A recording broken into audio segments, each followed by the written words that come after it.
Judicieusement situé aux abords de la rivière Ouiachiouane, le camping du village historique de Val-Jalbert vous fera décrocher de votre quotidien. Venez en profiter avec votre famille avec une vue imprenable sur la rivière. Charles, j'aimerais savoir comment le camping a commencé. L'histoire du camping commence avec la fermeture du village. Dans le fond, le village historique qu'on est dedans en ce moment, en 1927. Donc, une fois qu'il a été abandonné, il a été abandonné pendant plusieurs années. Dans les années 60, le gouvernement l'a repris, ce village-là, pour en faire un site touristique. Puis au même moment, le camping a été développé aussi dans les années 60. Qu'est-ce qu'on trouve comme activité sur le site du camping? Sur le site du camping, on retrouve vraiment l'activité, si on veut, principale. C'est bien entendu là, la piscine, les jeux d'eau. Donc, c'est une activité qui est très prisée des gens. La force de notre camping, c'est la proximité du site historique, qui est le village historique de Val-Jalbert, bien entendu, qui est à peu près à 500 mètres là, à peine du camping. Dans le fond, il est de l'autre côté de la rivière Ouiachiouane qu'on voit présentement. C'est aussi la deuxième force du camping, d'ailleurs, la rivière, puis les deux rivières qui le traversent. Donc, on a la Ouiachiouane et le ruisseau Ouellette.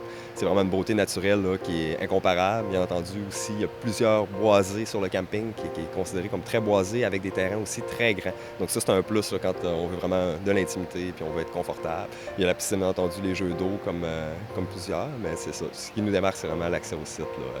Puis les gens aussi, ce qu'ils aiment quand ils viennent au site, souvent, dans le fond, nous, on donne un rabais pour les gens qui viennent sur le site quand ils ont un prix camping.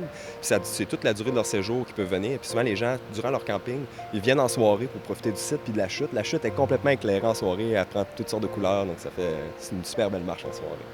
Justement, on est directement là, devant cette chute qui est assez impressionnante. Parle-moi-en un petit peu plus. Oui, la chute Ouiachiouane, donc c'est la chute de la rivière Ouiachiouane. Elle fait 72 mètres de haut, donc au moins 20 mètres de plus que les chutes du Niagara. Donc quand même assez impressionnant là, pour une pièce qui est ici là, au Saguenay-Lac-Saint-Jean. On est très fiers. En plus de tout ce que vous offre le camping pour les gens qui aiment camper avec votre bateau, eh bien, vous avez accès gratuitement à une rampe de mise à l'eau. Quelle activité on retrouve si on se déplace du côté du village historique de Val-Jalbert? Dans le fond, dans le village, il y a de l'animation. Donc, il y a des personnages sur le site qui vont réincarner des vrais personnages de l'époque là, qui ont vécu ici. Il y a aussi, bien entendu, le moulin un peu le papier, l'histoire de comment ce moulin a fermé. Puis cette ville-compagnie-là a été créée aussi par le biais du moulin au début du siècle. Ensuite de ça, il y a le spectacle immersif dans le moulin, qui est un spectacle multisensoriel à 360 degrés, très impressionnant. Il y a aussi le téléphérique qui permet de monter au sommet de la chute, des sentiers pédestres. Il y a plusieurs aussi activités en soirée que les gens du camping ont accès. Donc, c'est un beau privilège là, pour nos campeurs là, qui peuvent venir. Et bien entendu, il y a un frais supplémentaire pour venir sur le site, mais il y a toujours un rabais là, pour les gens du camping, étant donné qu'ils sont déjà sur le site. Puis justement, si les gens ont le goût de rester ici peut-être plusieurs journées, de profiter du camping, profiter du village historique, mais ont le goût de sortir, quel genre d'activité est-ce qu'on retrouve dans la région? Dans la région, il y a à proximité le zoo sauvage de Saint-Félicien, il y a bien entendu le parc des cavernes Trou de la Fée, il y a vraiment des attraits là, tout le tour. Donc c'est un point central, Val-Jalbert, souvent au Saguenay-Lac-Saint-Jean, parce que les gens vont vraiment dormir, puis par la suite, ils vont explorer, découvrir durant tout leur séjour, bien entendu.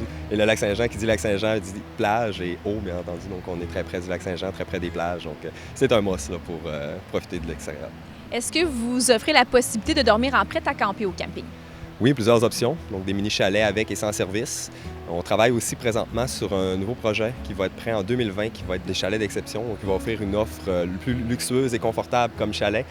En fait, très luxueuse et confortable. Ça va être sur le bord du lac Saint-Jean avec une fenêtre grandiose sur le lac Saint-Jean. Il va y avoir des services à l'intérieur, donc ça va être à l'année aussi, donc été et hiver. Donc une option très intéressante là, pour profiter de la nature, profiter de la beauté du lieu aussi en hiver, puis profiter bien entendu du lac Saint-Jean.